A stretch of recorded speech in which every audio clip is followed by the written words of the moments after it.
Hi, everybody. Thanks for joining me. We're going to go through today's announcement of student loan forgiveness that we've been anxiously awaiting from the White House for some time now. So, before we get started, I want to say right off the bat that this is not meant to be a political video. I don't want to share my opinions on what I think about the forgiveness plan or, the right or the left or anything like that.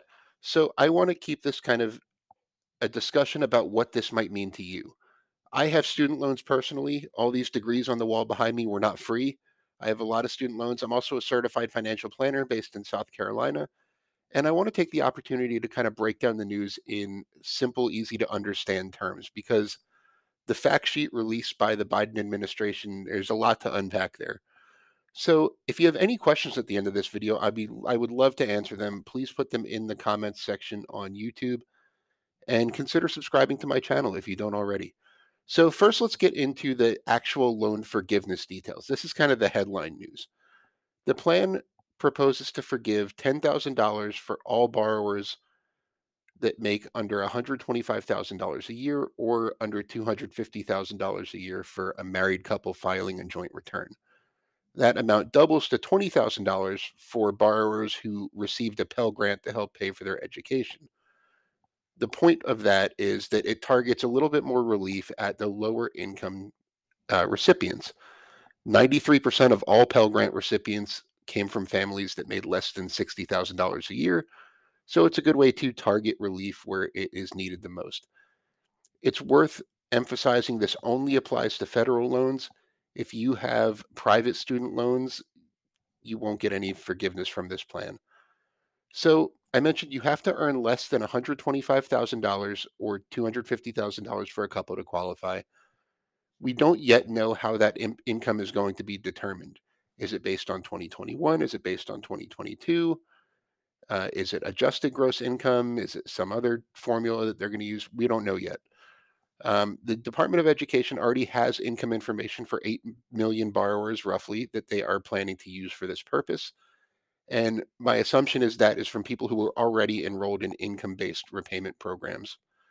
The goal of the program is to ensure that the top 5% of earners don't get any relief under this program, and we'll see how that plays out. But we don't know exactly how it's going to happen just yet.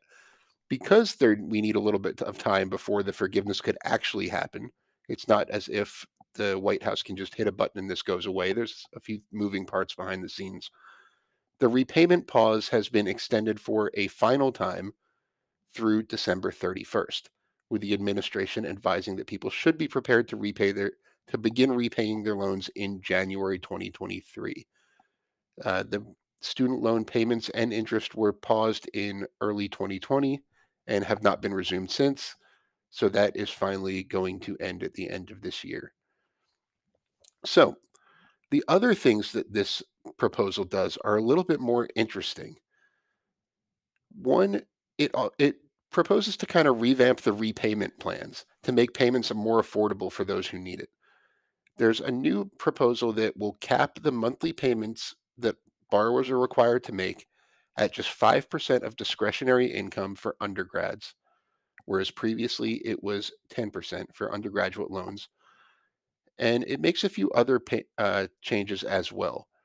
It would forgive balances after 10 years instead of 20 years, which most current income based repayment plans do, for balances that started out at less than $12,000. The idea of that is that would cover anybody who gets a degree from a community college for the most part. Most community college graduates have lower student loan balances relative to those who attend four-year schools. And the goal here is to use this program to make sure community college is affordable and eventually will get forgiven. It also raises what the definition of discretionary income is. I mentioned this plan caps your monthly payments at 5% of discretionary income for undergraduate loans. But what is discretionary income? So this defines discretionary income as roughly what you would make from a $15 hourly wage.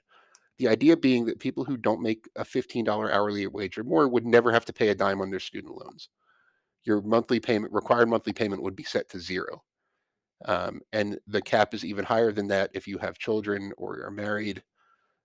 So it's meant to really kind of limit the amount that you have to pay toward your loans. And in my opinion, the biggest thing this proposal does to actually solve the problem, regardless of what you think about the forgiveness, it doesn't prevent anything from happening in the future. It doesn't prevent the student loan debt in the United States from spiraling out of control once again. But maybe this will. What it's doing is it's going to cover any unpaid monthly interest that's due to your monthly payment being less than the amount of interest that accumulates on your loans. In simple terms, you may have seen kind of horror stories shared on social media where somebody says, my student loan started out at $70,000. I've made my monthly payment every month for 5 years, and now I owe $85,000. This provision would prevent that from happening, even if your monthly payment is set to zero because of your income.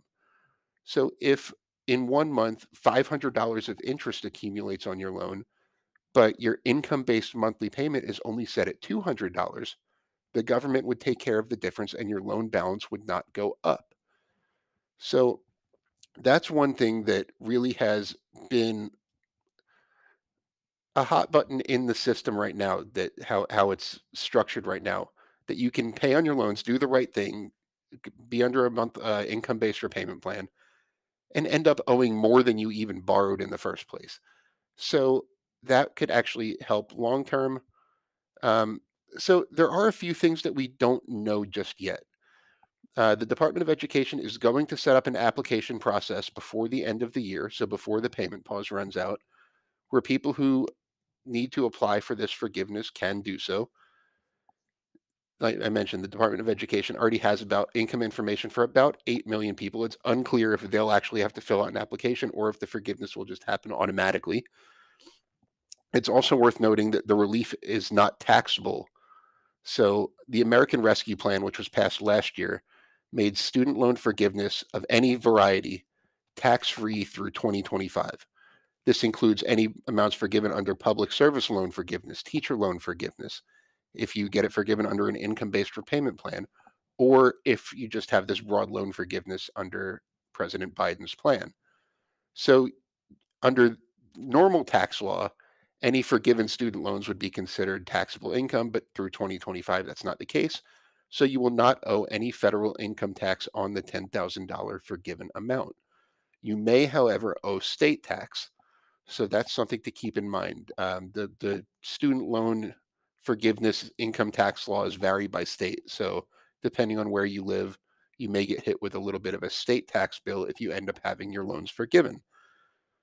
There's also a provision in Biden's plan that says that protects borrowers from steep increases in college costs. It's noticeably light on details about how it intends to accomplish that, which at the end of the day is the core of the problem.